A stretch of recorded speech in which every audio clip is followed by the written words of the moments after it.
क्या आप जानते हैं कि भगवान बुद्ध ने अपनी मृत्यु से ठीक पहले अपने सबसे प्रिय शहर वैशाली को हमेशा के लिए छोड़ दिया था और जाते जाते उन्होंने एक ऐसी भविष्यवाणी की जो आज तक इतिहासकारों और श्रद्धालुओं के लिए एक गहरा रहस्य बनी हुई है।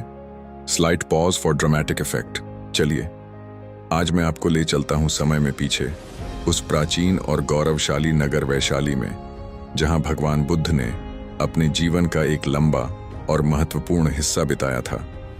वैशाली, जो लिच्छवी गणराज्य की राजधानी थी, बुद्ध को अत्यधिक प्रिय थी।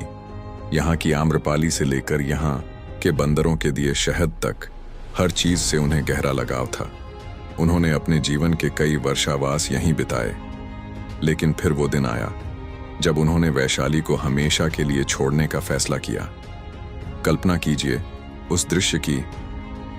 पूरा नगर अपने प्रिय तथागत को विदा करने के लिए उमड़ पड़ा था। हर आंख में आंसू थे, हर मन में एक ही सवाल था, क्यों? आप हमें छोड़कर क्यों जा रहे हैं? बुद्ध अपने शिष्यों के साथ नगर की सीमा से बाहर निकले। उन्होंने पीछे मुड़कर वैशाली को देखा, एक लंबी गहरी दृष्टि से, और फिर उन्होंने अपने सबसे प्रिय शिष्य आनंद से वो शब्द कहे जो इतिहास में अमर हो गए।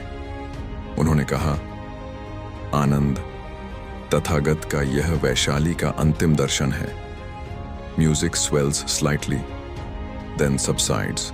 यह सिर्फ एक विदाई नहीं थी, यह एक भविष्यवाणी थी, एक रहस्यमयी घोषणा। बुद्ध जानते थे कि उनका महापरिनिर्वाण अब निकट है और वो कुशीनगर की ओर बढ़ रहे थे, लेकिन वैशाली को पलटकर देखना और उसे अंतिम दर्शन कहना, इसमें एक गहरा दर्द, एक गहरा रहस्य छिपा था। इतिहासकार मानते हैं कि बुद्ध को यह आभास हो गया था कि उनके जाने के बाद यह गौरवशाली गणराज्य अपनी एकता खो देगा। उन्हें शायद दिख रहा था कि जिस वैशाली ने उन्हें इतना प्रेम दिया, वो भविष्य में मगध साम्राज्य के हमलों का शिकार होकर अपना अस्तित्व खो देगी। और हुआ भी ठीक वैसा ही।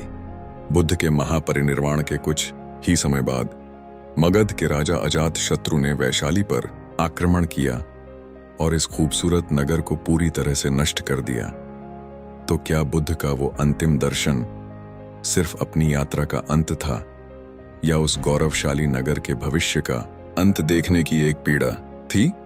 जब उन्होंने वैशाली को मुड़कर देखा, तो क्या उनकी आंखों में सिर्फ विदाई के आंसू थे, या आने वाले विनाश की एक झलक भी थी?